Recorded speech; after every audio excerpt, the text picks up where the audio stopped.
ભગવાન પદ્મનાભ મંદિરના દર્શન કરવાનો પાટણ જિલ્લામાં મંત્રી બન્યા પછી પ્રથમવાર આ અવસરે દર્શન કરવાનો મને અવસર મળ્યો છે.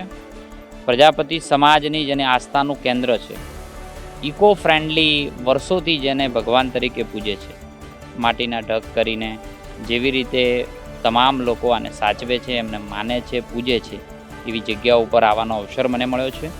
આ નિમિત્તે સમાજના સૌ એટલે પદ્મનાભ મંદિરના પ્રમુખશ્રી, ટ્રસ્ટના પણ પ્રમુખશ્રી, તમામ લોકોને અહીંયા મને આવકાર્યો છે. હું હર્ષની લાગણી અનુભવું છું.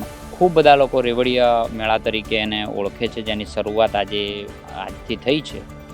ખૂબ બધા લોકો જ્યારે અહીંયા પ્રવાસે આવે છે, ઇકો ટુરિઝમ અને સ્પિરિચ્યુઅલ ટુરિઝમના ભાગરૂપે જ્યારે અહીંયા આવતા હોય, ત્યારે હું ફોરેસ્ટના મંત્રી તરીકે પણ ફોરેસ્ટને સૂચના આપું છું કે અહીંયા લીલોતરી કેવી રીતે બની શકે, આખા વિસ્તારની અંદર આખા વિસ્તારને હરિયાળું કેવી રીતે કરી શકે.